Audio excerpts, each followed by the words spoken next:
అసలు బ్రహ్మ ఓ విష్ణువుల మధ్య జరిగిన ఘోరమైన వివాదం మీకు తెలుసా? ఎవరు నిజమైన దేవుడు అనే అహంకారంతో యుద్ధం వరకు వెళ్ళింది. ఆ సమయంలో ఆకాశాన్ని చీల్చుతూ ఒక అగ్నిస్తంభం ప్రత్యక్షమైంది. దాని రహస్యమేమిటి? చివరికి ఎవరు గెలిచారు? తెలుసుకోవాలంటే ఈ వీడియోను పూర్తిగా చూడండి. సబ్స్క్రైబ్ చేయండి. లైక్, షేర్, కామెంట్ చేయడం మర్చిపోకండి. బ్రహ్మ ఓ విష్ణు సంభాషణం. పూర్వం విష్ణువు శేషతలప మీద శయనించి ఉండగా బ్రహ్మ తలపై నుండి తామరపువ్వు అద్భుతంగా విష్ణువును చూసి ఇలా ప్రశ్నించాడు. ఓ పురుషమా! నీవెవరు? నన్ను చూసికూడా గర్వంతో లేవకుండా పడి ఉన్నావు? లే! నేను నీకు ప్రభువును, నాథుడను. వెన్నెల వన్నెలతో గర్వించిన మూర్ఖునకు ప్రాయశ్చిత్తం మీది. బ్రహ్మగారి మాటలను విన్న విష్ణువు అంతర్యంలో కొంచెం హాస్యంగా భావించి ప్రశాంతంగా ఇలా అన్నాడు. ఓ వత్సా! నీవు శుభముగానవు. నీవు సృష్టికర్త. ఇదిగో ఆసనం. స్వీకరించు. నీ ముఖం చింతాగ్రస్తంగా ఉంది. చూపులు ప్రశాంతంగా లేవు. కారణమేమిటి?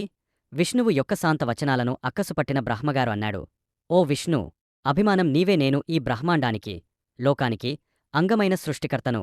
కాలం నాకు అనుకూలంగా ఉంది. నేను కర్తవ్యతత్పరుడను. ఆ వంశమే మహాన్నది. నీవు జగత్తును సృష్టించినవాడా, రక్షించినవాడా నీవే. బ్రహ్మగారి అవిద్యా విలాసాన్ని విని విష్ణువు అంతకుమించిన అజ్ఞానంలో ఇలా అన్నాడు. ఓ బ్రహ్మా! ఈ బ్రహ్మాండమంతా నాకే.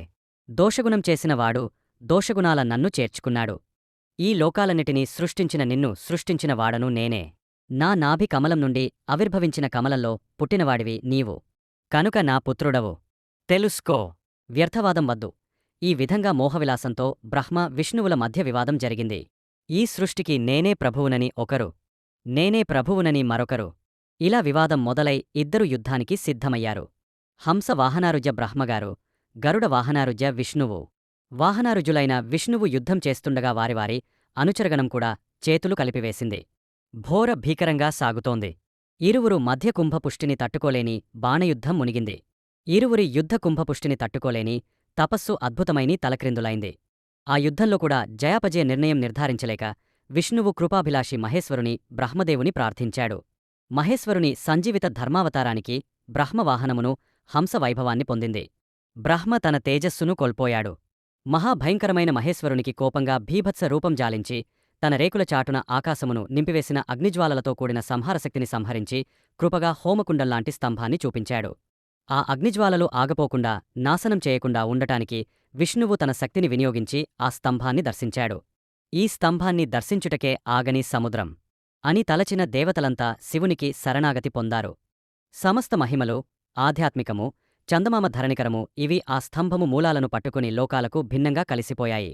బ్రహ్మవిష్ణువులు కూడా ఆ స్తంభమునకు వారే ఒక నిర్ణయానికి వచ్చారు. సృష్టి స్థితి సంహార త్రిలోకాధిపత్యములనే మూడు కృత్యాలను పరమశివుడు ఎవరో నిరూపించడానికి ఆ స్తంభములో అంతర్భాగముగా నిలిచాడు. ఎవరు ఎక్కడ మొదలు ఎక్కడ అంతం అనే లోకంలో గ్రహించలేని స్థితిలో ఆ త్రిమూర్తి శివుని శరణు పొందారు. ఈ సంకల్పాన్ని వివరించడానికి ఆచార్యులు సమాధానం ఇచ్చారు అని తలచిన దేవతలంతా శివునికి శరణాగతి పొందారు. ప్రచండ గోళాల పరిమితిని దాటించి ఉండగా భువనముల కర్మల కారణంగా రాక్షసుల తోరణ ధ్వంసం, చాటుర్గణములు విస్మయంగా, వేదాలు మౌనంగా కదలకుండగా కోటివీరయ్యు పొందారు. ప్రభావము మహాత్ముల పరమ విశేష దర్శనంలో కర్మల ఆనందరూపాలు జాగ్రత్తగా నిలిచాయి. అంత శివుని మహిమలను, అతని గాధత్వములను మాటలతో వర్ణించలేని మహిమగలవు. ఇలా బ్రహ్మ ఓ విష్ణువుల అహంకారాన్ని శివుడు అగ్నిస్తంభ రూపంలో తొలగించాడు. అప్పుడే త్రిమూర్తుల మహిమ ప్రపంచానికి తెలిసింది. ఈ కథ మనకు చెబుతున్న సందేశమేమిటంటే అహంకారం ఎంత పెద్దదైనా సత్యం ముందు తలవంచాల్సిందే. ఇలాంటి మరిన్ని ఆధ్యాత్మిక కథల కోసం ట్రినిటీ క్రియేషన్స్ ఒకటి ఛానల్ను సబ్స్క్రైబ్ చేయండి. ఈ వీడియో నచ్చితే లైక్, షేర్, కామెంట్ చేయండి. ధన్యవాదాలు.